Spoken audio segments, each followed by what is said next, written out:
예전에 그 서울공대 선배 한 2년 정도 선배되는 분을 만난 적이 있습니다. 이분은 산업공학과를 졸업을 했는데 사업을 한다고 운전을 하면서 여러 곳을 많이 다녔습니다. 그러다가 깜빡 조는 바람에 이분의 차가 앞에 차를 추돌을 해가지고 교통사고가 나게 되었습니다. 구조대가 이래 와 보니까 운전사는 피투성이가 되고 의식이 없고 차에 꽉 끼어가지고 꺼낼 수가 없었습니다. 그래서 구조대는 문짝도 뜯어내고 차도 자르고 그렇게 해서 이 운전자를 꺼내어서 병원으로 데리고 갔습니다. 이분은 한 20일 정도 의식이 없이 병원에 있었는데 20일 지나고 나서 의식이 돌아오게 되었습니다. 그때 의식이 돌아올 때 온 전신이 얼마나 아팠는가 하면 온몸을 큰 집게로 막 찢어내는 그런 고통을 느꼈다고 이야기를 했습니다. 그리고 난 뒤에는 돈이고 뭐고 다 때리치우고 이 사람은 신학교로 들어가 가지고 개척교회 목회를 하고 있었습니다. 제가 그 교회 가서 부흥회를 했는데 참 뜨거운 부흥회였습니다. 정말 은혜스러운 부흥회, 참 하나님의 그런 기적의 역사가 나타나는 그런 부흥회를 했고 그 선배하고 저하고는 굉장히 친하게 되었습니다. 때때로 사람들은 사는 것과 죽는 것 사이에 꽉 끼어가지고 좀 죽을 수도 없고 살 수도 없는 이런 가운데 처해 있는 경우가 있습니다. 예를 들어서 어떤 사람이 그 고문을 받는다고 하십시다. 그러면 너무너무 고통스러운데 죽지도 않고 그렇다고 해서 살려서 내보내주지도 않습니다. 그리고 고문이 너무너무 강하면 자기를 막 죽여달라고 이렇게 이야기합니다. 근데 고문하는 사람은 죽여주진 않고 굉장히 괴롭힙니다. 괴롭히고 고통을 주고 그 고문당하는 사람은 사는 거 아직은 살아 있습니다. 그렇지만 자기는 죽는 게 더 좋을 것 같아요. 그 생과 사 사이에 이 사람은 꽉 끼어가지고 고통만 당하면서 꼼짝도 못하고 있는 것입니다. 저희 교회도 이 암으로 돌아가신 성도님들이 계십니다. 한 분은 위암이셨는데 위 안에 암덩어리가 꽉 차가지고 아무것도 먹을 수가 없었습니다. 근데 그 조금 뚫린 데가 있는데 물을 이래 마시면 물이 내려가는 소리가 쪼르르 난다고 저희인데 그래 이야기를 했습니다. 근데 이 위암이 굉장히 고통스럽거든요. 음식도 먹지 못하고 진짜 이 말라서 죽는 겁니다. 굶어서 죽는 것이 위암입니다. 근데 이분은 그 암이 척추를 때려가지고 전신마비가 왔습니다. 그래서 이분은 고통을 전혀 못 느꼈습니다. 전혀 아픈 줄을 몰라요. 전신마비가 와가지고 제가 이 발을 만져보니까 발이 막 굉장히 차가워요. 그러면서 그분은 죽음을 담대하게 맞이를 하셨습니다. 의사가 수술하면 생명을 좀 연장시킬 수 있습니다. 이러니까 그분은 나는 수술 안 받겠다고, 연장은 필요가 없다고 그래가지고 그분은 돌아가셨습니다. 어떤 한 여자 집사님은 대장암에 걸리셨는데 그분은 처음 이걸 믿지를 않아. 나는 술도 안 마시고 담배도 안 피우고 나는 이 대장암에 걸릴 이유가 없다 이러지만 술 안 마시고 담배 안 피워도 이 대장암에 걸리는 분들이 제법 있습니다. 이분은 이미 그 세포가, 암세포가 주위에 많이 전이가 되어서 수술을 했지만 소용이 없었습니다. 이분은 밤에 그 고통이 오니까 잠을 못 자고 그 링그 꽂은 그 대를 들고 계속 병실을 도는 겁니다. 병실을 돌면서 옛날 생각도 하고 또 죽고 난 후의 처지도 생각하고 그러면서 잠 한숨 못 자고 병실을 도는 겁니다. 근데 그분도 삶과 죽음 사이에 끼어서 꼼짝 못하고 있는 것입니다. 당장 죽을 수도 없고 그렇다고 해서 사는 것도 아니고 생과 사 사이에 끼어서 고통만 계속 받고 있는 그런 형편에 있었습니다. 미국의 그 9.11 테러 때 비행기 2대는 국제 무역 빌딩을 맞춰가지고 주저앉는 바람에 많은 사람이 죽었지만은 사실 비행기는 4대였습니다.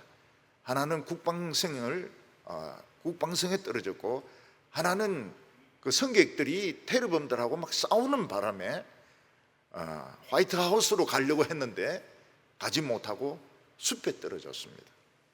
그 탄 사람은 다 죽었습니다. 근데 그 비행기가 막 떨어지고 있을 때 사람들은 일제히 그 스마트폰을 꺼내 가지고 부인을 부르고 남편을 부르는 겁니다. 그리고 부인인데 사랑한다는 말을 여러 번 하고 아이들을 부탁한다고 이야기를 했습니다. 또 어떤 사람은 남편을 불러가지고 사랑한다고, 이 비행기는 떨어지고 있는데 사랑한다고 그러면서 비행기가 추락해서 전원이 죽은 그런 일이 있었습니다. 사람들이 그 마지막 순간에는 이 사랑하는 사람을 만나고 싶어 합니다. 그리고 그들로부터 사랑한다는 말을 듣고 싶어 하는 것입니다. 우리가 지금 죽음에 대해서 심각하게 생각하지 않는 이유는 삶과 죽음 사이에 꽉 끼어 있지 않기 때문에 그렇습니다. 저희들은 삶과 죽음 사이에 느슨하게 이렇게 있기 때문에 우리는 죽음이 실감이 나지 않는 겁니다. 그래서 우리는 사는 것에 대해서 더 많은 생각을 합니다. 내일은 우리 뭘 먹을까? 부인들에게는 이 음식을 만드는 것도 보통 일이 아니거든요. 또 우리 아이가 어떻게 하면 학교를 잘 가고 공부를 잘하고 말 잘 듣는 아이가 될까? 어떻게 하면 우리 남편이 직장에서 스트레스를 안 받고 행복하게 직장 생활을 할 수 있도록 도울 수 있을까? 그래서 느슨하게 끼어 있으면 사람들은 사는 쪽으로 생각을 합니다. 어떻게 살 것인가? 어떻게 살 것인가? 우리 가족들이 어떻게 하면 더 행복할 것인가? 삶을 생각하게 됩니다. 근데 어떤 때는 거대한 집게가 우리 머리를 막 쪼여오고 가슴을 쪼여오는 것처럼 삶과 죽음 사이에 꽉 끼어 있을 때가 있습니다. 고문을 당한다든지 암에 걸려 있다든지 아니면 비행기가 추락을 하고 있다든지 이럴 때는 죽는 것은 틀림이 없지만 지금 아직 살아 있습니다. 점점 죽음의 시간은 다가오고 있지만 죽을 수는 없습니다. 전에 제가 아는 어떤 한 목회자 한 분은 머리에 이 큰 혹이 있었습니다. 그 큰 혹이 있어가지고 이걸 한꺼번에 잘라내지 못하고 이제 머리를 이렇게 둥그렇게 잘라가지고 상당한 부분을 잘라내고 구석구석에 들어있는 부분은 병원에서 2차 수술로 미룬 겁니다. 그리고 이제 뚜껑을 덮었어요. 그리고 좀 몇 달 지나고 나서 이제 2차 수술을 하게 되는데 그때는 마취를 못 한답니다. 그 대신에 머리를 이 고정하는 핀으로 꽉 고정을 시키는데 얼마나 아픈지 어른이 엉엉 울었다는 거예요. 어른도 보통 어른이 아니고 목사인데 엉엉 울었대. 너무 이 핀이 아파가지고. 그리고 이제 마취도 안 하고 의사가 뚜껑을 도로 열어가지고 구석구석 암을 잘라내는데 뭐라고 이야기하면 내가 죽었으면 죽었지 다시는 그 수술 안 받는다고 그런 이야기를 했습니다. 지금 사도 바울은 이 바로 삶과 죽음의 쪼임새에 물려 있습니다. 지금 생과 사의 이 집게가 이 양쪽 벽에서 점점 다가오고 있는데 이제 조금만 더 시간이 지나면 숨도 쉬지 못하고 그리고 갈비뼈도 부러지게 되고 몸이 완전히 부서져서 죽게 될 것입니다. 사도 바울도 인간이기 때문에 죽음이 두려웠습니다. 사람들은 죽음에 대해서 할 수 있으면 생각을 안 하려고 합니다. 왜냐하면 생각해봐야 뭐 달라질 것도 없고 뭐 죽음이 두려우니까 할 수 있으면 생각을 안 하려고 합니다. 죽음이 찾아오는 순간까지도 죽음을 생각하지 않으려고 합니다. 그런데 사도 바울은 내가 이 죽음을 무서워할 것이 아니라 죽음이 뭔지 한번 내 객관적으로 한번 생각해보자. 나에게 있어서 사는 것은 무엇이고 과연 죽는 것은 무엇이냐 한번 냉정하게 생각해보자. 그러면서 자신의 삶과 죽음에 대해서 말을 하는 그런 고백을 하고 있습니다. 전에 어떤 그 미국 영화를 보면 살인을 저지른 사람은 전기 의자에 앉혀서 머리에 아주 강한 전기를 통과시켜서 막 태워 죽입니다. 고를 태워 죽이는 겁니다. 그렇지 않으면은 그 수면제를 먼저 넣고 극약을 넣어 가지고 그리고 이제 이 독극물로 사형을 시킵니다. 그런데 어떤 흑인이 살인을 하지 않았는데 이제 거기 있었고 흑인이란 이유로 또 손에 피도 묻어 있고 그 죽은 사람을 살리려고 막 인공호흡을 했는데 피가 묻어 있을 거 아닙니까? 그러니까 이 사람이 살인범으로 체포가 되고 사형이 떨어지게 되었습니다. 그래서 이 사람은 사형이 집행이 되게 되었습니다. 우리나라는 사형을 집행을 잘 안 합니다. 근데 일본하고 중국은 사형 집행을 많이 하고 있습니다. 일본은 교수형을 취하고 중국은 총으로 쏘는데 총알은 그 죄수가 내야 됩니다. 왜냐하면 마지막 순간까지 국가에 피해를 끼치지 마라 이래서 그 총알값은 죄수가 내야 되는 겁니다. 이 사람은 결국 그 사형이 집행이 됩니다. 그런데 이 문제가 이 사형이 문제가 있다고 생각한 기자가 있는데 알코올 중독자입니다. 알코올 중독자. 근데 이 사람이 진짜 술 마시 가면서 막 뛰는 겁니다. 뛰는데 아무것도 찾을 수가 없어요. 그러다가 어떤 그 은시계를 하나 발견을 했는데 이게 이 사람의 무죄를 들고 다닐 수 있는 그 은시계, 그게 이 사람의 무죄를 증명해 줄 수 있는 그 증거가 되었습니다.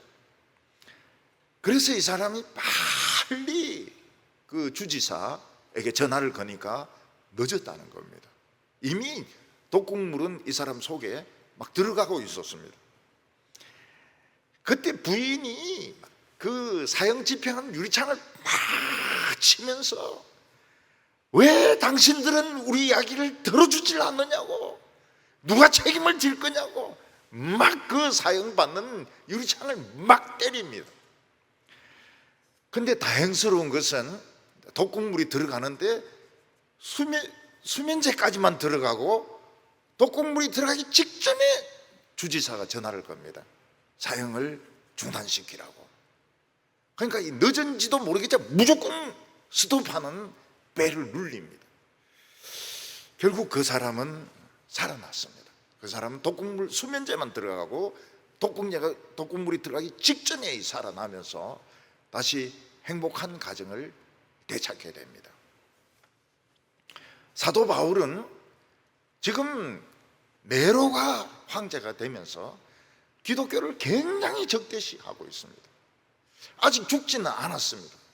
그러나 죽음의 순간은 다가오고 있고 감옥에서 나갈 수는 없습니다.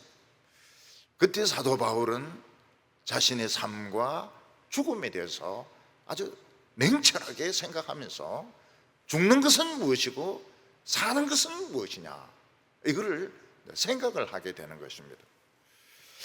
오늘 첫 번째로 이 사도 바울의 삶의 원동력이 무엇인가 하는 것입니다. 이 자동차나 이렇게 움직이는 것은 다 동력이 있어야 됩니다.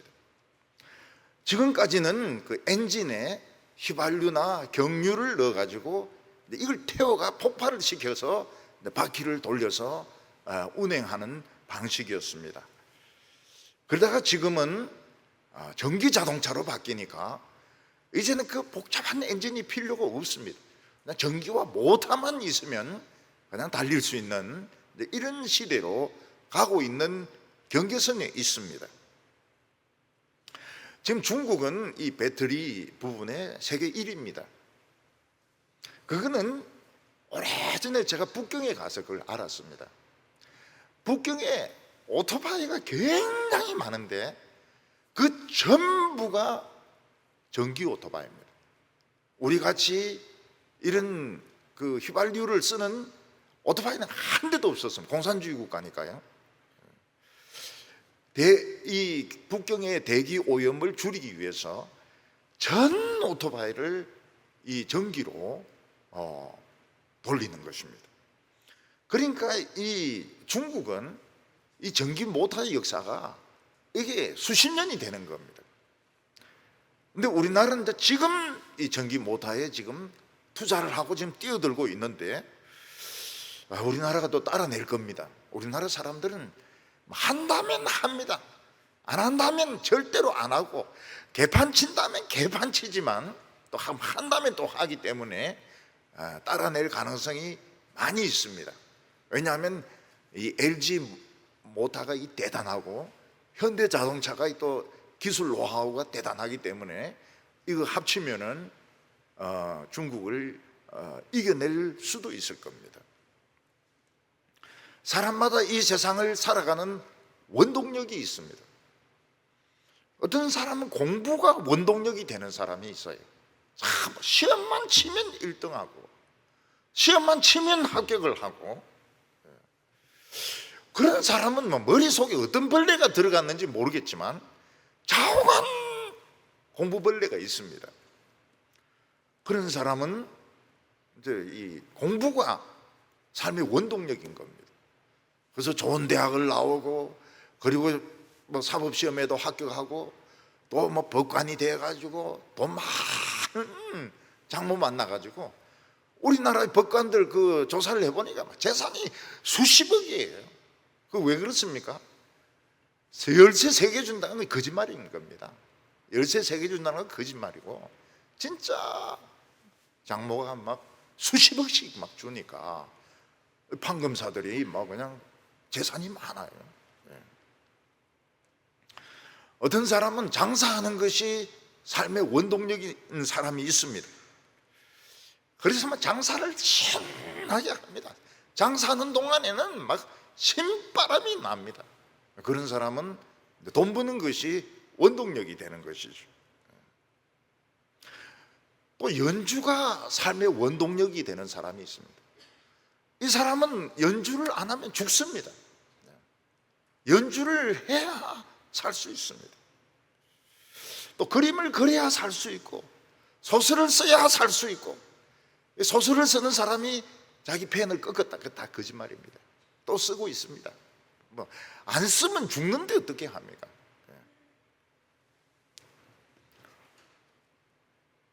예수 믿는 사람들은 무엇이 우리의 삶의 원동력일까요?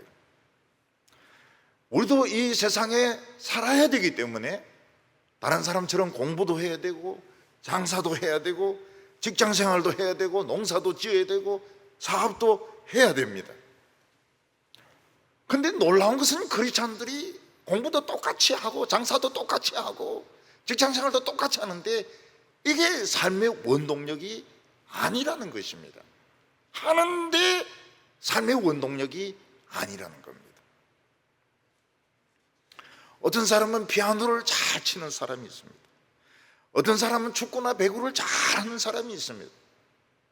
그런데 그게 삶의 원동력은 아니라는 것입니다. 우리나라 어떤 축구 선수는 골인을 시키면은 무릎 꿇고 막 기도합니다. 그러면은 또 다른 종교를 가진 사람들이 막 욕을 합니다. 저 기도 안 할 수 없냐고. 또 어떤 감독이 벤치에 앉아서 막 기도하니까 또 막 기자가 그걸 찍어가지고 막 욕을 합니다. 왜 말이야 기도하는 거를 보여주느냐고. 그래서 감독도 기도할 때 열중시어 해가지고 막 이 조는 건지 기도하는 건지 잘 모르도록 이래 만들어지 두 손 모으면 자간 기자들이 난리를 치는 겁니다. 우리나라 유명한 피겨 선수는 올림픽에 나갈 때 이렇게 하면서 십자가를 끄었습니다. 천주교인이죠. 근데 보기 좋았어요. 그 막 긴장되고 떨리는데 스케이트 타고 나가면서 탁 이렇게 하니까 그 선수가 마음이 좀 편할 것 같아요. 사도 바울이 이 세상에 사는 원동력은 구원이라고 말했습니다. 이 구원은 다른 사람의 구원도 포함되지만 자기 자신의 구원도 포함이 되는 것입니다. 그래서 19절 말씀 보면 이것이 너희의 간구와 예수 그리스도의 성령의 도우심으로 나를 구원에 이르게 할 줄 아는 고로.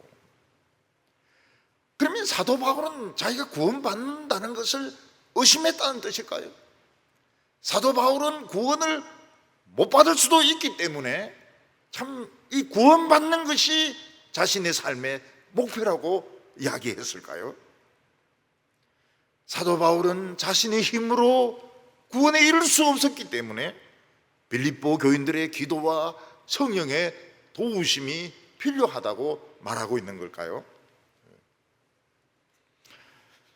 이 하나님의 종들도 어떤 큰 일을 해내고 나면 이제 종이 아닙니다. 주인이 되어버립니다. 주인이 되어가지고 그리고는 주님 말씀 생각 안 하고 그냥 자기 하고 싶은 대로 막 다 해버리는 것입니다. 종은 영원히 종 아닙니까? 종은 영원히 종이고 해병대는 영원히 해병대고 신자는 영원히 신자고 이런데 한번 큰 일을 하고 난 뒤에는 무슨 감투를 뒤지고 쓰고 난 뒤에는 주인이 돼버려요. 그래서 교회에서 주인 노릇을 하고 다른 사람 말 아무 말도 안 듣고 막 자기 뜻대로 막 밀어붙이는 것입니다.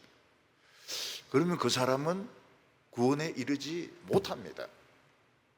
네가 뭐 충성했는지는 모르겠지만 이 불법을 행한 자야 나를 떠나가려 하라, 이렇게 말씀하시는 겁니다.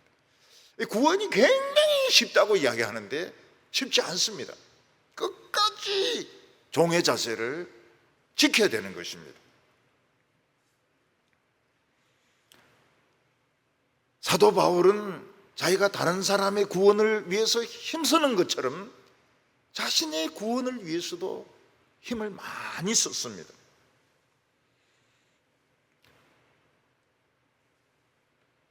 우리나라와 미국 같은 경우에 보면 교회를 크게 부흥시키고 난 뒤에 교만한 마음이 들어가지고 죄에 빠지는 목회자들이 수도 없이 많습니다. 교만한 마음이 들어가지고 성적인 범죄에 빠지는 경우는 우리가 이 신문에서 보는 것은 진짜 일부에 불과합니다. 굉장히 많습니다. 그리고 돈 문제에 이제 유혹에 걸려드는 것입니다. 돈 문제에 걸려들고 그리고 정치인하고 막 어울려 다니면서 복음의 정신을 흐려버리는 겁니다. 자기가 정치인인지 목사인지 설교할 때는 목사처럼 설교하는데 하는 짓은 정치인인 것입니다. 이 사람들은 다른 사람의 영혼을 위해서는 수고를 많이 했지만 자기 영혼을 건지는 데는 실패한 것입니다.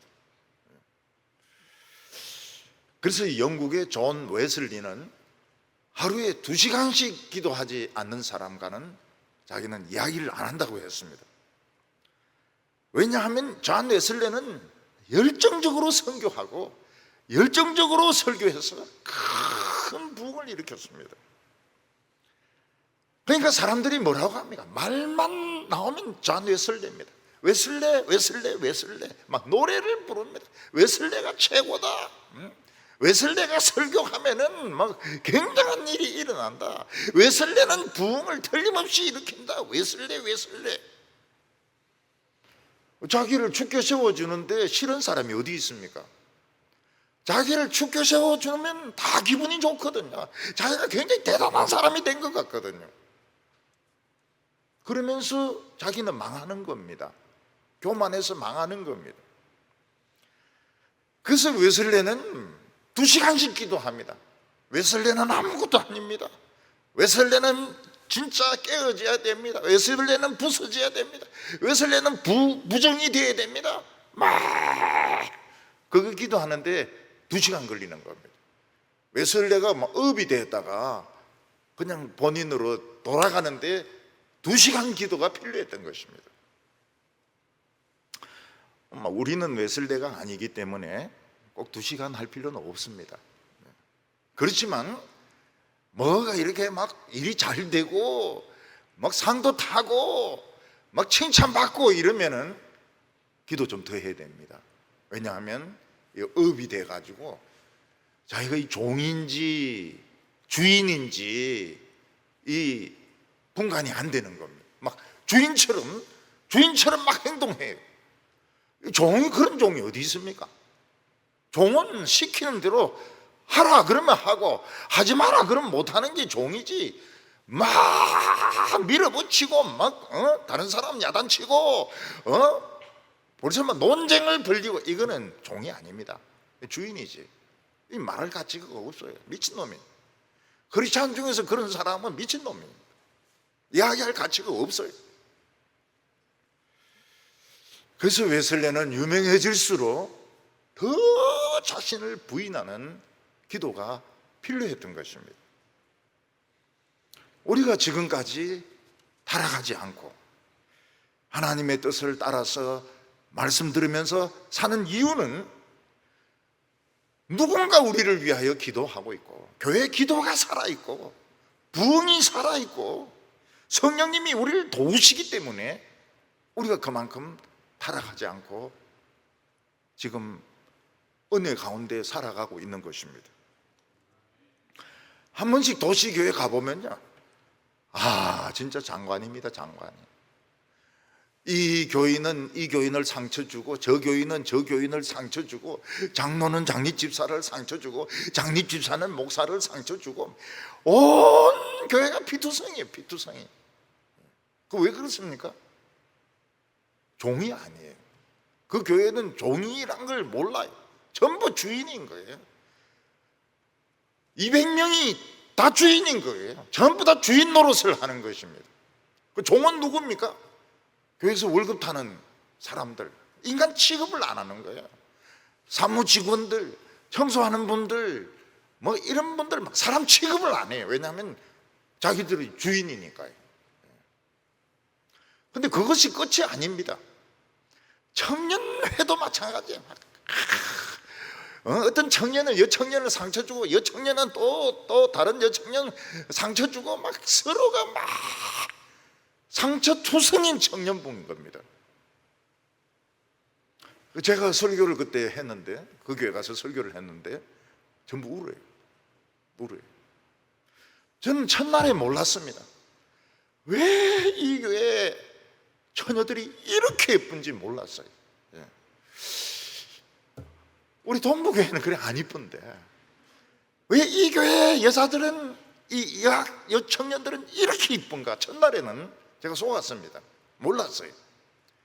근데 둘째 날 딱 알은 거예요. 전부 화장을 한 거예요. 그것도 막 진한 화장을 한 거예요. 목사를 여러 번 속이기는 어렵습니다. 첫날은 속일 수 있지만 둘째 날은 모두가 화장을 하고 교회를 오는 겁니다.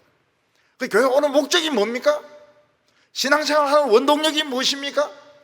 연애인 거예요, 연애. 그러면서 상처를 엄청 받았어요. 근데 그 설교 말씀이 위로가 되었던가 봐요. 다 우는데 검은 눈물을 흘립니다. 검은 눈물, 얼굴에 막 검은 눈물이 막 마스카라가 막 쭉쭉 흘러내리는데 참 아름다웠습니다. 검은 눈물이 화장한 얼굴보다 더 아름다웠습니다. 이게 왜 그렇습니까? 자신을 아무도 처복종시키지 않고 전부 주인이, 청년들도 주인이. 만약 서로 기도해 주지 않고 성령님이 도와주시지 않으면 어떻게 됩니까? 누가 무슨 사업한다 해서 돈 싹 빌려가지고 띠먹고 달라버립니다. 교인들이 헌금할 돈은 없는데 뛸 돈은 있는 거예요. 뛸 돈은 있는 거예요. 그러니까 막 너무 매너가 좋죠. 매너가 좋아가지고 막 목사님 차도 사드리고 막 교인들에게 맛있는 음식도 사주고 그러면서 지금 막 개발하는 게 있는데 그 투자하면 막 그 수익이 엄청나다고 그러면서 돈 빌려가지고 팁 버리는 겁니다. 그래서 기도가 죽고 성령님이 도와주지 않는 것은 이건 필연적으로 망하는 겁니다. 교회 자체가 망하는 거예요. 교회 다니면서 엄청난 상처를 받게 되어 있는 것입니다. 또 목사님은 돈이 있는 사람과 없는 사람을 막 귀신같이 구별합니다. 돈 없는 사람은 인사해도 안 받아요. 돈이 있는 사람 막 두 손으로 막 악수하고 이렇게 합니다. 그러니까 이 교인들이 속이 상하죠.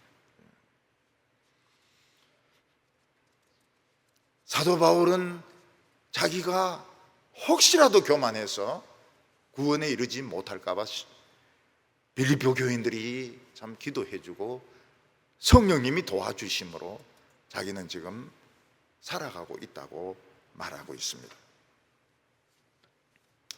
사실 우리 인간들은 지금 살아있지만 미래에 대해서 염려를 많이 합니다.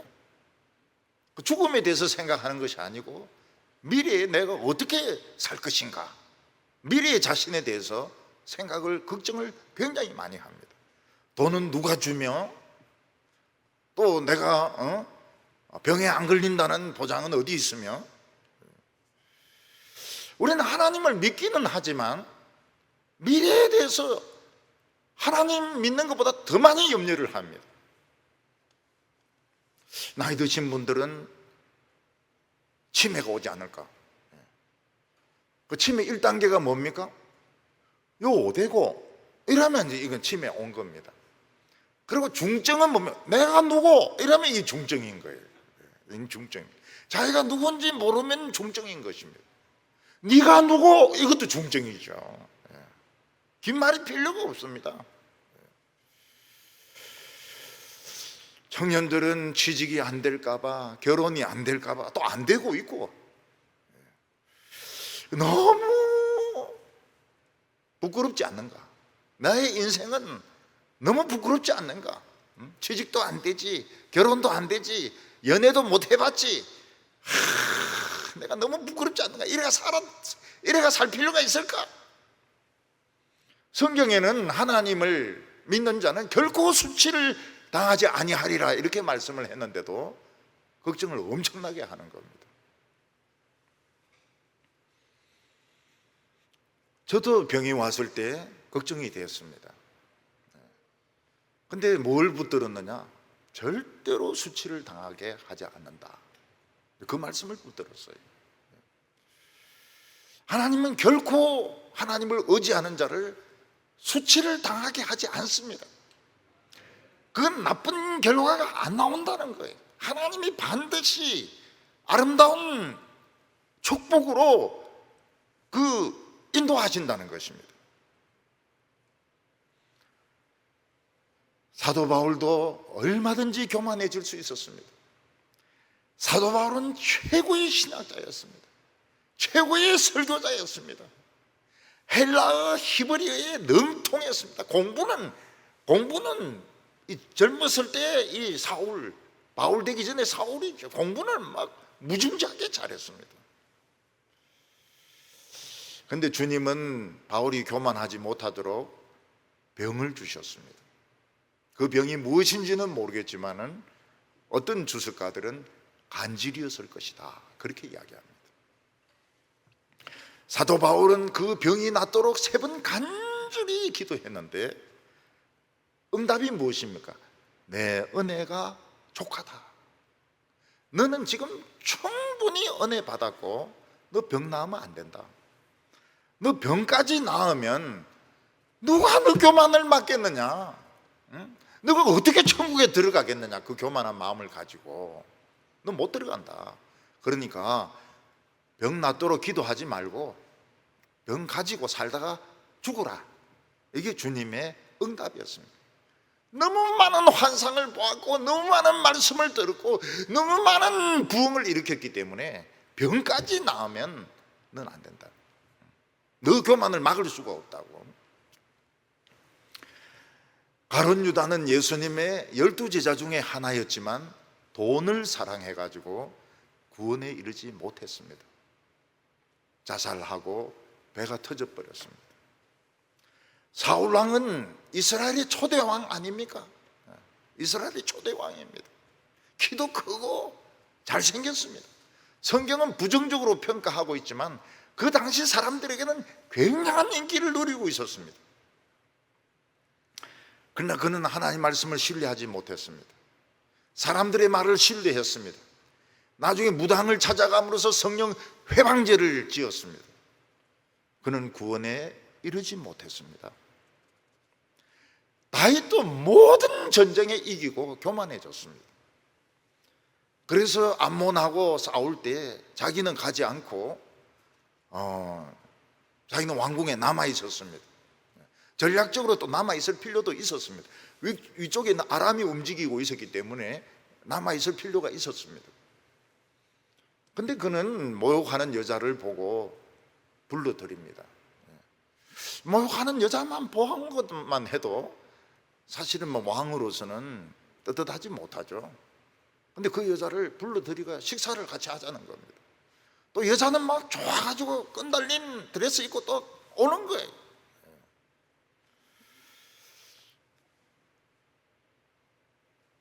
다윗 왕은 성적인 범죄에 빠집니다. 또 그 남편을 죽게 만드는 그런 짓을 합니다. 그래도 회개를 못해요. 너무 미안해가지고. 하나님인데 너무 미안하고 죄송해서 마음이 미련해져서 회개를 못합니다. 만약 다윗이 그대로 지옥에 갔다면 어떻게 되겠습니까? 제일 먼저 다윗을 영접하는 자는 골리앗일 겁니다. 네가 물맷돌로 내 이마를 깠어?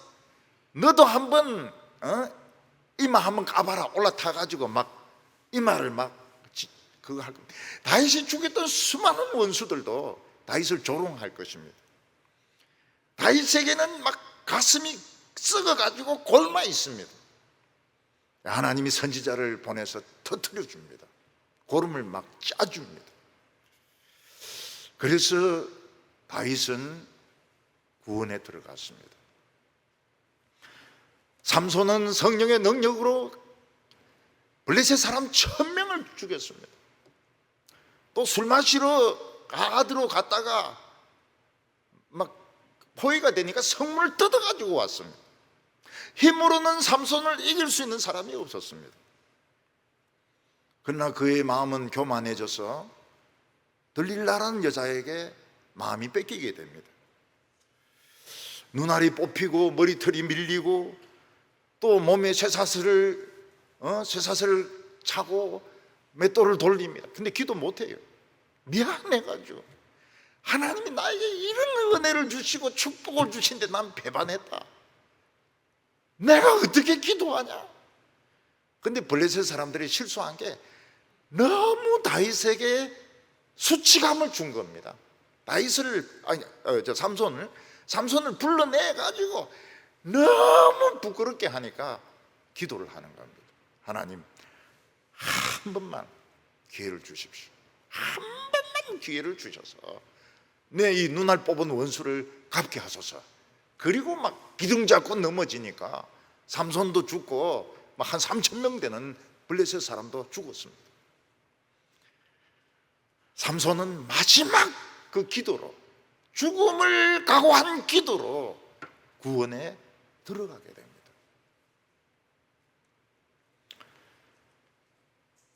마라톤 하는 것은 완주가 중요합니다. 물론 1등도 중요하지만 끝까지 뛰는 것이 중요합니다. 우리가 다른 사람이 뛰는 것을 보면 참 쉽지만 우리 자신이 한 30km 이상을 뛰려고 하면 이 심장이 입으로 나옵니다. 얼마나 힘이 든지. 그 마라톤 선수들도 그렇게 이야기합니다. 그냥 뛰다가 막 차에 뛰어들고 싶다는 겁니다. 너무 힘이 드니까. 우리가 구원에 이르는 것은 마라톤과 같습니다. 마라톤 뛰려고 그러면은 연습이 많이 필요합니다. 좀 단거리 뛰다가 장거리 뛰다가 그다음에 막 숨 쉬는 거라든지. 단거리 선수들은 막 근육질 아닙니까? 근육질. 장거리 선수는 근육질이 한 명도 없어요. 근육이 있으면 무거워 뛰질 못합니다. 전부 바짝 말랐습니다. 우리가 이 마라톤을 끝까지 달리려고 하면 성도들의 기도와 성령의 도우심이 필요합니다. 우리는 이 마라톤 이걸 아름답게 마쳐야 됩니다.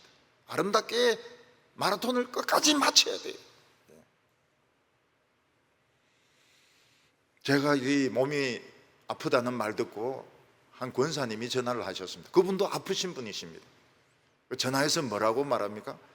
목사님은 우리 동북의 3대 목사님 아니십니까? 완주하셔야죠. 참 그렇게 전화를 하시더라고요. 나도 뭐 그렇게 생각하고 있습니다. 저도 중간에 그냥 주저앉고 이럴 생각은 없습니다. 그분 요즘 못 나오셨어요. 허리가 너무 아파가지고. 사도 바울의 소원이 무엇입니까? 이 마라톤을 끝까지 아름답게 교만하지 않고 성적인 범죄나 금전적인 부정이나 정치인들과 어울려 가지고 놀기나 하고 이런 데 빠지지 않고 끝까지 예수님만 바라보면서 완주하는 것이 사도 바울의 목적이었던 것입니다. 20절에 보면 나의 간절한 기대와 소망을 따라 아무 일에든지 부끄러워하지 아니하고 지금도 전과 같이 온전히 담대하여 살든지 죽든지 내 몸에서 그리스도가 존귀하게 되려 하나니. 사도 바울에는 간절한 기대와 소망이 있었습니다. 그건 세 가지입니다. 하나는 자신의 삶에 부끄러움이 없는 것입니다.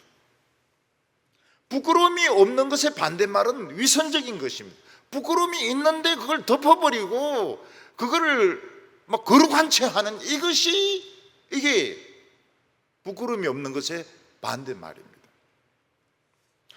겉으로는 거룩한 채 하지만 여자 문제가 있고 돈 문제가 있고 막 거짓말을 막 너무 잘하는 그런 것은 위선적인 것이죠. 사람이 위선이 없다는 것은 참 어렵습니다. 거짓말을 완전히 안 한다. 그거는 거의 불가능할 정도로 어렵습니다.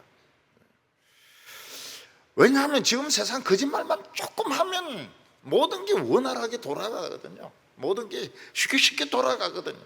근데 모든 것을 다 밝히면 안 돌아가요.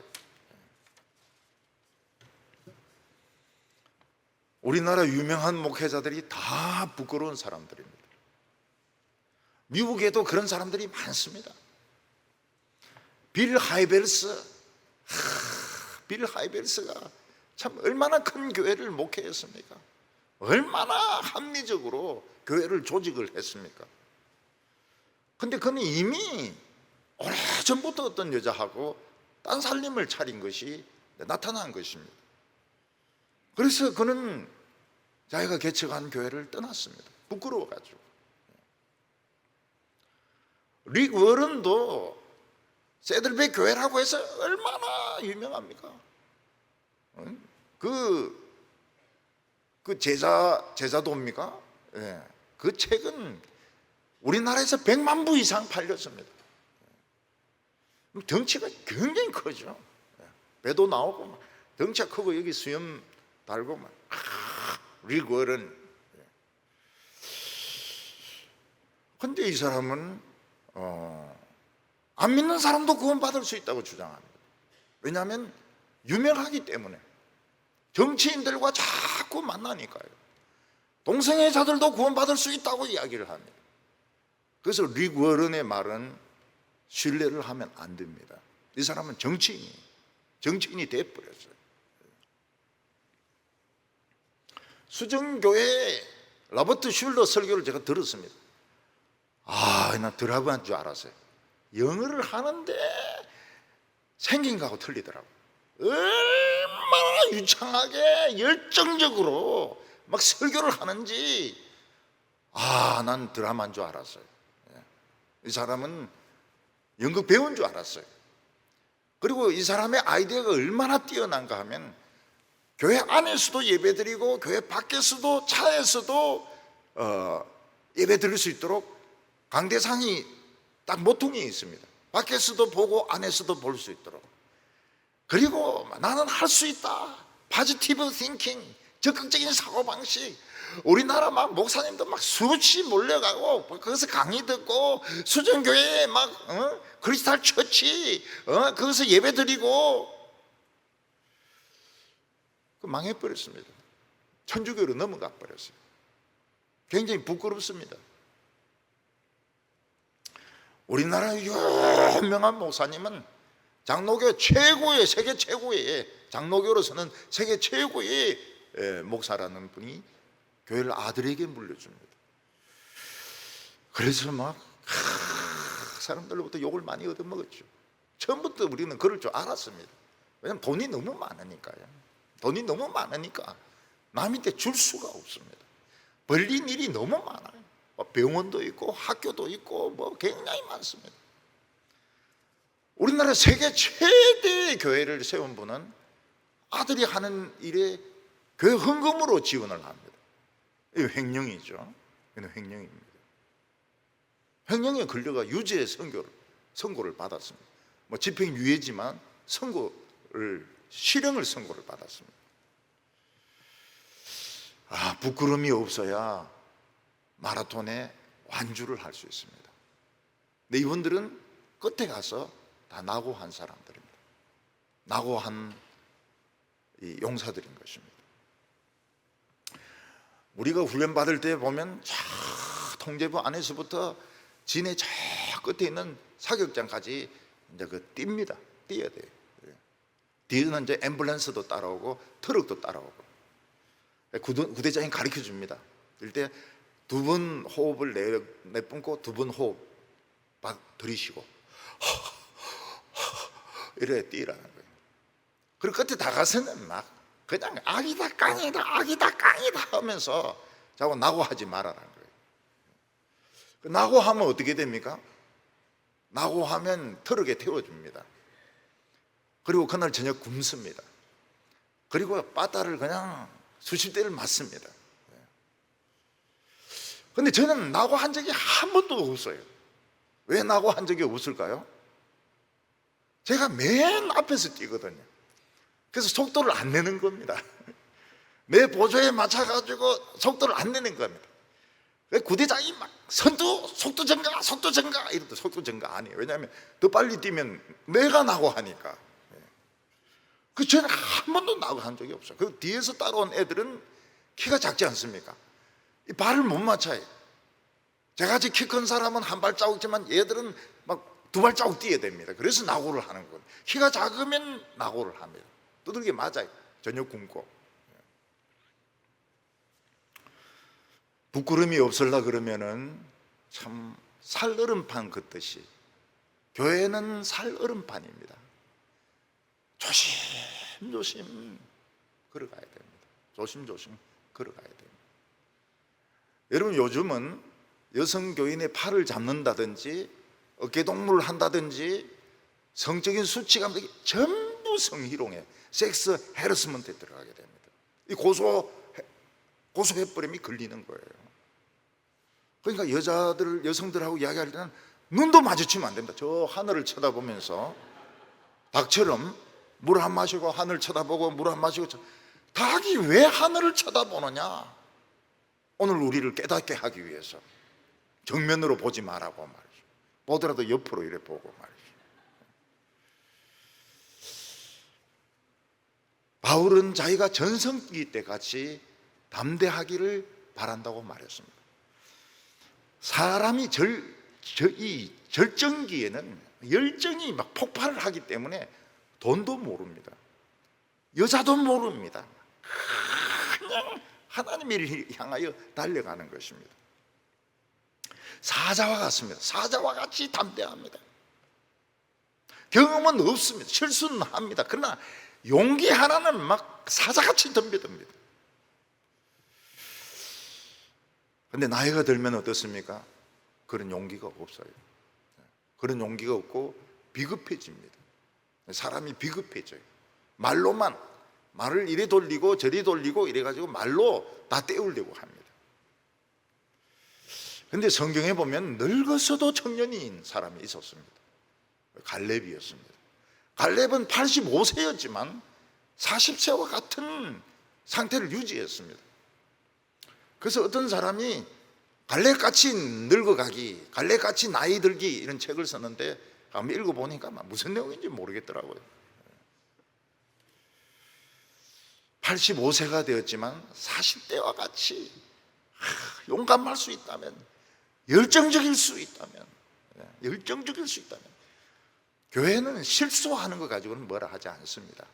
그러나 이 비급한 거 이거는 안 되죠. 비급하면 안 되죠. 나이가 들면은 살 시간이 짧아집니다. 변화가 없어집니다. 변화를 싫어해요. 변화를 싫어하고 연구를 못합니다. 연구하려면 책을 읽어야 되는데 작은 글자는 읽을 수가 없습니다. 변화를 싫어해요. 변화를. 늙으면 변화를 싫어합니다. 왜냐하면 뭐 얼마 안 있으면 이제 은퇴할 거니까요. 얼마 안 있으면 죽을 거니까요.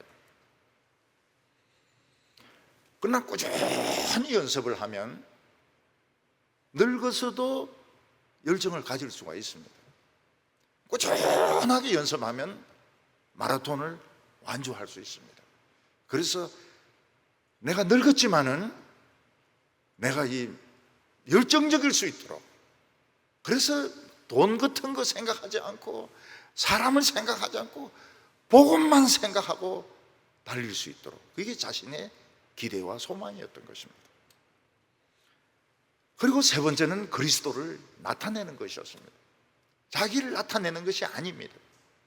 그리스도인들은 자기가 박수를 받고 자기가 칭찬을 받는 것은 주님을 욕되게 하는 것입니다. 오직 그리스도만 나타내야 됩니다. 눈에 보이지 않는 그리스도를 어떻게 나타낼 수 있습니까? 결국은 교회 부흥이 와야 됩니다. 하나님의 말씀이 임하고 부흥이 임하고 교인들이 볼 때도 야, 사람은 그냥 형제구나, 진짜 주님이 오늘 예배 가운데 여기 계시는구나, 그걸 이제 느낄 수 있어야 됩니다. 주님이 같이 예배를 드리시는구나, 주님이 우리 가운데 계시는구나, 이걸 느낄 수 있을 때 그리스도를 나타내는, 그러니까 설교가 강력해야 됩니다. 강력해야 돼요. 설교자는 막 사자같이 울부짖어야 됩니다. 하면서 울부짖어야 됩니다. 누가 저 설교자를 울부짖게 만들고 있느냐? 아, 주님이 계시니까 저렇게 담대하구나. 저는 특송한 사람 중에서 제일 싫어하는 사람이 어떤 사람인가 하면, 제가 노래를 잘 못 부릅니다. 가사에 은혜 받으시기 바랍니다. 그럼 왜 나옵니까? 가사에 은혜 받으려면 프린트로 나눠주고 나오지 말아야지. 왜 나옵니까? 신경질 나요. 목사도 제가 사실은 설교 준비가 짧았습니다. 그렇지만 너그러운 마음으로 들어주시기 바랍니다. 왜 나오는 거예요? 왜 나와요? 설교 시간 짧으면 다음에 해야지. 왜 나오는 거예요? 그리스도를 나타내지 않는 사람은 나고병입니다. 그러니까 모든 부분에서 그리스도는 왕이 되셔야 됩니다. 우리 교회 모든 부분에 있어서 그리스도는 왕이십니다. 우리는 그분 앞에 무릎을 꿇고 그분 앞에 경배하고 그분이 하시는 말씀을 경청하고 우리 입은 다물어지고, 이게 그리스도를 나타내는 것이죠. 오늘 사도 바울의 인생을 이야기를 하고 있습니다. 자기 인생의 위기를 이야기하고 있습니다. 이 사과나 배나무가 열매를 맺으려면 묘목에서 몇 년 지나야 됩니다. 그 첫 열매가 맺히고 나서는 이제 계속 열매가 맺히는데, 물을 잘 주고 이 소독이라고 합니까? 그 약을 뿌리고 이렇게 하면 복숭아나 배나 사과에서 몇백 개가 열립니다. 몇백 개가. 우리가 생각한 것보다 훨씬 많이 열립니다. 배는 가지가 찢어집니다. 복숭아도 찢어지고요. 사과도 찢어지고. 그래서 쇠기둥을 박아가지고 가지가 찢어지지 않도록 이렇게 보호를 합니다. 사도 바울은 자신이 참감람나무가 되기 위해서, 돌감람나무였던 자신이 참감람나무가 되기 위해서 한평생 몸부림을 쳤습니다. 수도 없이 계시의 말씀을 들었고 하나님의 말씀을 연구했고 묵상했고 구약 성경을 읽었고 편지를 썼고 설교를 했습니다. 바울은 드디어 열매 맺는 감람나무가 되었습니다. 바울의 인생은 무엇이냐? 바울이 살아있다는 것은 열매를 맺는 것이었습니다. 왜냐하면 열매 맺는 나무가 되기 위해서 한평생을 몸부림을 쳤기 때문입니다. 아주 좋은 감람 열매가 이어졌습니다. 불도 잘 붙고 맛도 있고 몸에 바르면 병도 부스럼도 다 치료되는 그런 감람 열매가 된 것입니다. 사도 바울은 이 세상에서 살 가치가 있었습니다. 왜냐하면 그냥 가만히 있으면 열매가 맺힙니다. 주렁주렁 열매가 맺힙니다. 근데 죽음이 지금 사도 바울 눈앞에서 어른거리고 있습니다. 사탄이 집게로 바울을 찍어가지고 지금 죽음으로 끌고 가려고 하고 있습니다. 바울은 이 사탄이 자기의 심장을 부수려고 하고 있고 자기의 육체를 부수려고 하고 있고 자기의 머리를 부수려고 하고 있을 때 무엇을 생각합니까? 참새 한 마리도 하나님의 허락 없이는 떨어지지 않는다는 것입니다. 참새 한 마리도 하나님의 허락 없이는 못 죽습니다. 참새가 뭐라고 말합니까? 나 못 죽어요 이렇게 이야기합니다. 하나님의 허락이 없기 때문에. 사도 요한은 열매 맺지 않는 나무마다 잘라서 불에 던지울 거라고 말했습니다.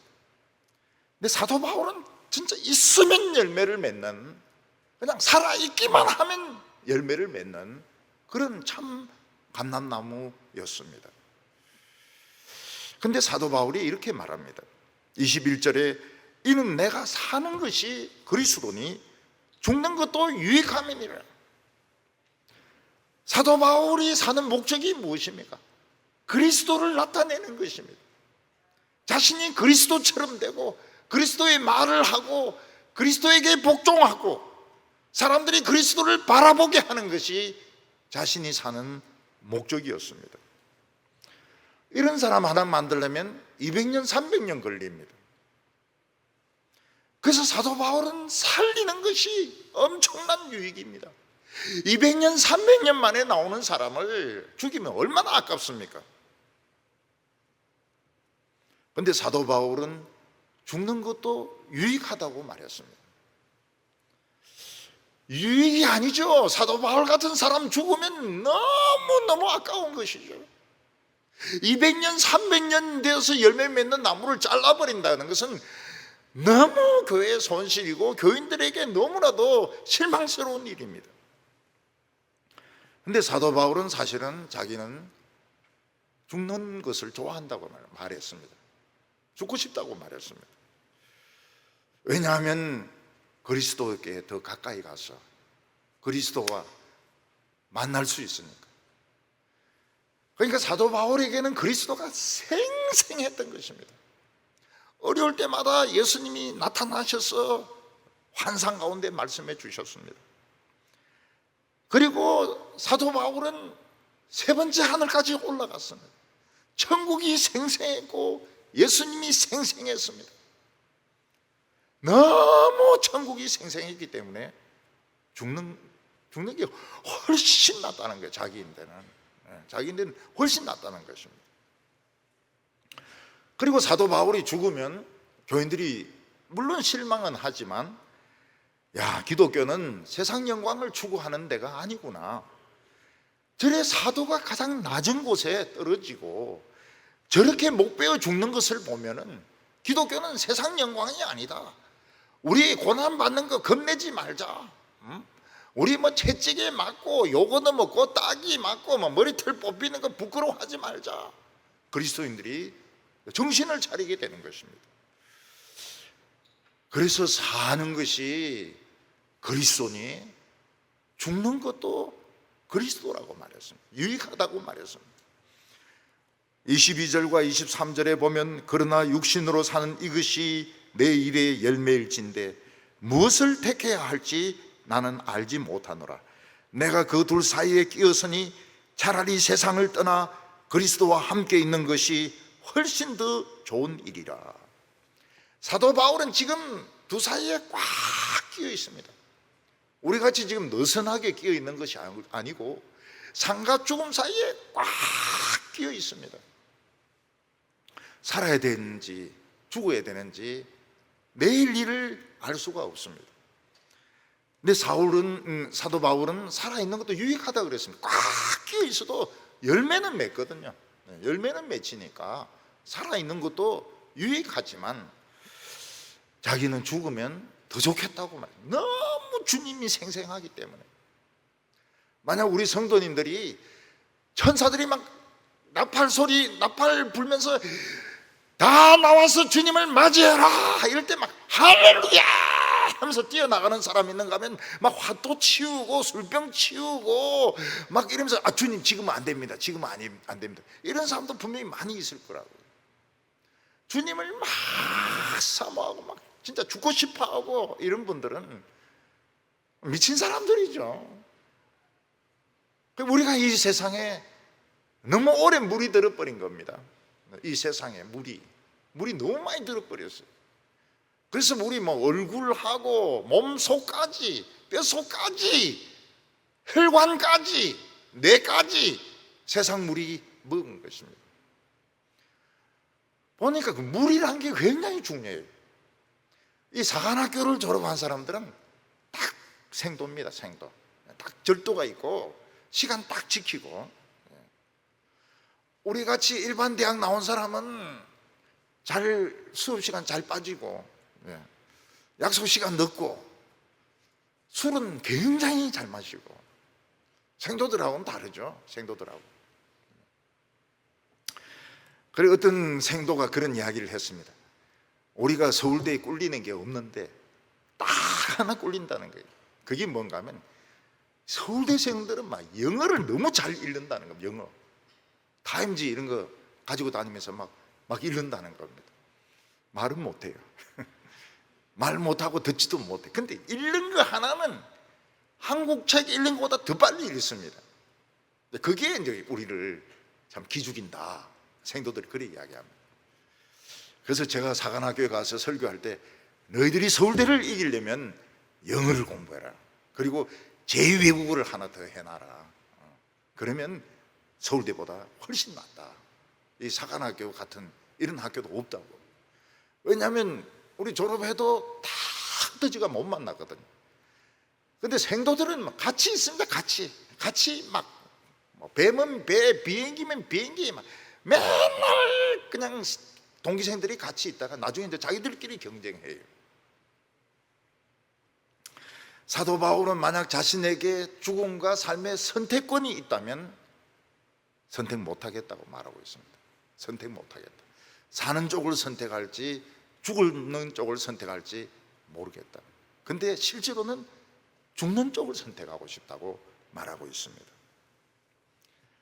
사람들은 이 세상에서 영원히 살고 싶지만 하나님이 아무개야 이리 부르면 예 하고 가야 됩니다. 저는 지금 중학생인데요. 그런 거 필요 없어요. 저는 아직 결혼도 안 했는데요. 40대인데요. 50대인데요. 그런 거 필요 없어요. 누구야? 이러면 네 하고 요단강 건너가지고 가야 됩니다. 주님이 우리 이름 부르는 거 좋습니까? 안 좋습니까? 제 이름 부르지 마세요. 제 이름 저 죽기 싫어요. 좋은 겁니다. 주님이 내 이름 부르는 건 좋은 겁니다. 죽는 것이 크리스찬에게는 소풍 가는 것 같아요. 막 설레입니다. 설레요. 그래서 옛날에 할머니들은 죽기 전에 막 소풍 가는 것처럼 흥분해가지고 옷도 막 새 옷 꺼내 입고 막 룩색 같은 것도 준비해 놓고 그래가 돌아가셨다고요.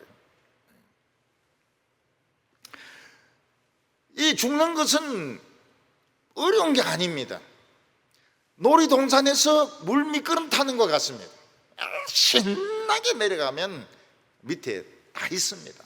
밑에 성도들이 베드로, 요한, 또 앞서간 목사님들, 집사님들, 권사님들, 장모님들 밑에 다 만납니다. 전부 다 만납니다.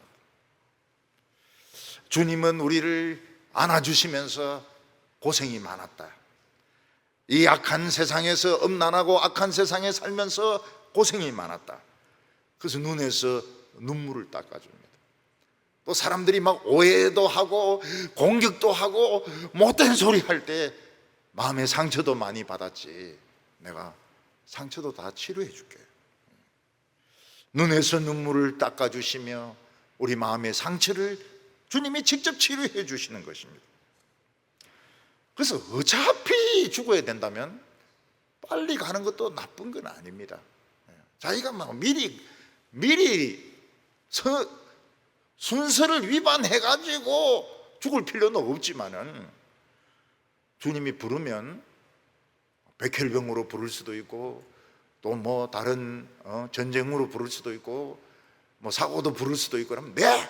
이러면서 가야 되는 거예요. 좋은 거예요. 좋은 거예요. 그래서 우리는 주님이 언제든지 나를 부를 수 있다 이렇게 해가지고 마음을 좀 준비해 놓는 것이 좋습니다. 아주 늙어서 죽을 거다 이래가지고 지팡이도 사놓고 밀고 다니는 이런 유모차도 사놓고 이렇게 했다가 미리 불러버리면 어떻게 하려고 그래요? 지팡이 딴 사람이 딴 영감쟁이가 쓸 거 아닙니까? 오늘 여기 이제 사도 바울은 자신의 확신을 이야기합니다. 사도 바울은 삶과 죽음 사이에 지금 찌개로 딱 집혀 있습니다. 고통은 계속되고 있는데 죽어지지는 않습니다. 그러나 언젠가는 죽을 겁니다. 근데 거기서 확신을 하나 가지게 됩니다. 24절에 내가 육신으로 있는 것이 너희를 위하여 더 유익하리라. 사도 바울은 육신으로 있는 것이 교인들에게 더 위로가 되고 도움이 될 거라고 이야기하면서 내가 이번에는 아마 안 죽을 것 같다 그런 확신을 이야기합니다. 어떤 사람은 오래 살 필요가 없는데 오래 사는 사람이 있습니다. 오래 살면서 피해를 많이 줍니다. 사도 바울은 더 오래 살았다면 그런 사람이 되지 않았을까요? 가시가 있어가지고 그러기 힘들었을 겁니다. 육체에 가시가 있어서. 주님은 사도 바울을 가시만 준 것도 모자라서 감옥에 집어넣어서 아무것도 못하게 했습니다.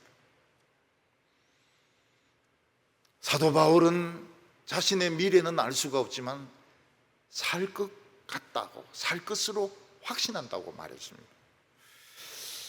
왜냐하면 주님을 너무너무 만나고 싶고 너무너무 그 세 번째 하늘에 가고 싶지만 빌립보 교인들이 자신을 도와주고 물질적으로 도와주고 복음을 변명하고 재판받는데 참석해주고 이것도 너무 고마워가지고 인사말도 안 하고 떠난다는 것은 너무하다, 내가 살 것 같다고 이야기하고 있습니다.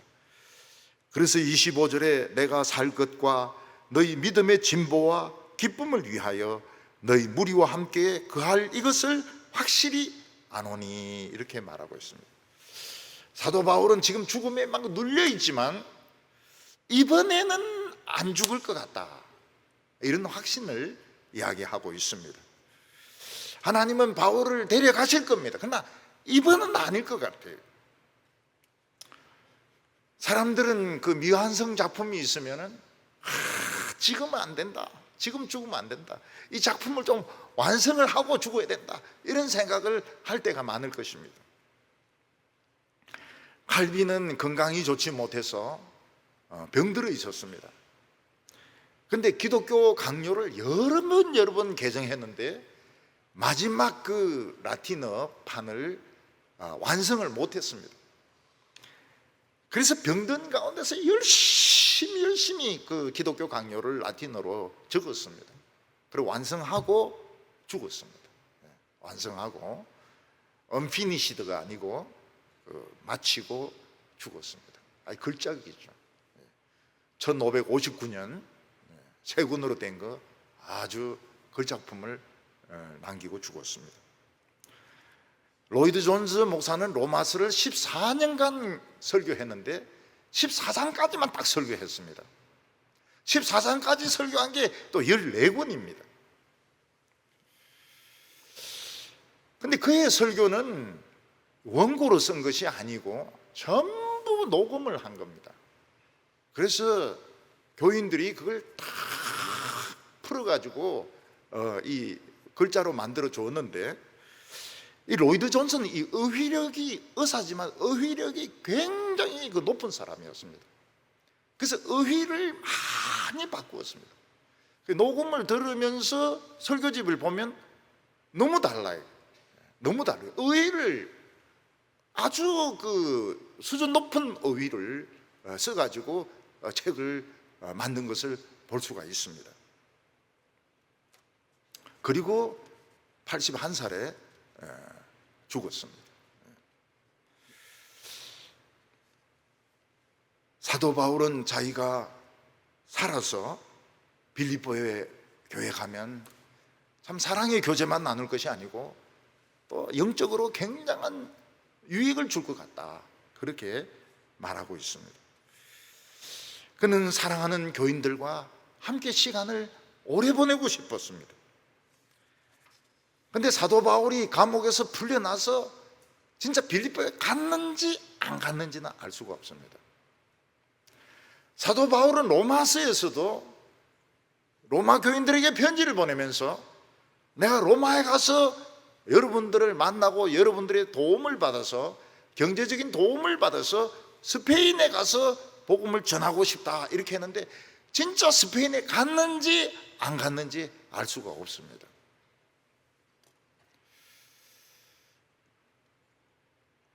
이 북쪽에 있는 게르만족들, 그때는 완전히 야만족으로 겨울에도 나체만으로 위에 가죽을 덮는 이 게르만족은 참 아이러니컬하게도 이 정통교회가 아니고 아리우스파가 가서 전도를 해가지고 게르만족은 아리우스파 기독교인이 됩니다. 참 아이러니입니다. 아리우스파가 넘어와 가지고 아타나리우스 이 삼일체를 믿는 이쪽을 공격을 하는 겁니다. 굉장히 스페인에서 아프리카로 넘어오는데 거기가 히포가 있습니다. 그래서 이 게르만족이 오기 전날 어거스틴이 죽습니다. 근데 그 제자들은 이 게르만족이 어거스틴의 시체를 훼손할 것을 두려워해 가지고 붕대로 감아 가지고 들고 도망을 갑니다. 중국도 당나라 때 정교라 해가지고 기독교가 이미 전파가 되었습니다. 십자가도 전거가 되었습니다. 그러나 활동은 미미했습니다. 일본은 그 전국시대 때 스페인 그 선교사들이 일본 큐슈 지방으로 와가지고 거기서 선교를 이렇게 했는데 노부나가라가 많이 지원을 했습니다. 그래서 기독교인들이 많아졌어요. 근데 히데요시가 정권을 잡으면서 기독교인들을 탄압을 해서 죽입니다. 십자가에 못 박아, 애들까지 십자가에 못 박아서 죽이고 끓는 온천에 집어넣어서 완전히 살갗이 다 벗겨지도록 고문합니다. 거기가 어딘가 하면 운젠입니다. 운젠. 너무 아름다운 호텔이 거기서 우리가 잤는데 운젠에 있는 호텔 그 이름이 큐시 호텔이었습니다. 큐시 호텔. 거기 있는 직원들도 막 기모노를 입었는데 막 얼마나 이쁜지 모르겠어요. 지금은 가만 이제 할머니가 돼 있을지 모르겠습니다. 근데 거기가 이제 천주교인들이 박해받은 곳입니다. 나가사키, 운젠. 거기가 아주 유명한 데입니다. 그러니까 본토에서부터 끌고 간 겁니다. 걸리가 가가지고 거기서 죽인 것입니다. 그러니까 기독교인들, 키리스탄이 기독교입니다. 천주교인들이죠. 천주교인들이 어디로 도망가는가 하면 절에 도망갑니다. 절에 도망가서 겉에는 불경이고 안에는 성경이고 그래가지고 이 성경을 기독교를 믿으려고 했습니다. 근데 굉장히 많이 변질이 되고 절에 있는 기독교가 잘 될 리가 있습니까?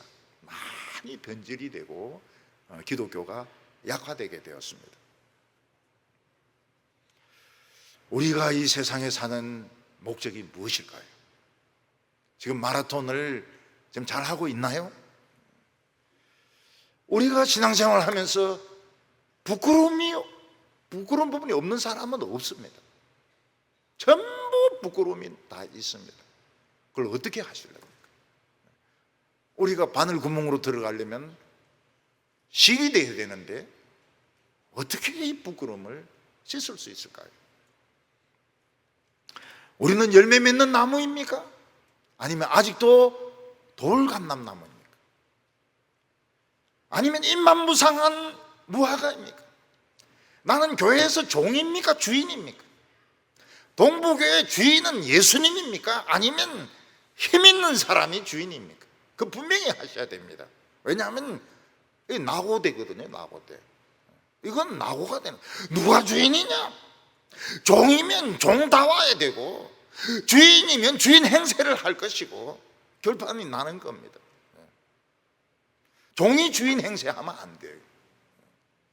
늘 주님 앞에 무릎 꿇어야 되고 그리스도의 영광만을 위해서 살아야 되고 살든지 죽든지 그리스도와 종기히 되기를 원한다. 삶과 죽음 사이에 끼어서 나를 찌르는 가시가 있지만 이게 내 구원에 이르는 열매로 생각하시고 후회 없는 신앙생활 하시는 남 볼 시간이 없습니다. 저는 남 볼 시간이 없습니다. 남 볼 시간이 없습니다. 후회 없는 아름다운 완주, 아름다운 완성을 하는 우리 성도들 다 되시기를 바랍니다. 기도드리겠습니다. 거룩하신 하나님 아버지, 저희들로 하여금 믿음의 이 마라톤을 하게 하셨는데 정말 숨이 막혀서 죽을 것 같고 스트레스 받아서 죽을 것 같고 이 날씨가 더워가지고 미칠 것 같습니다. 주님이시여 우리를 도와주시기를 원합니다.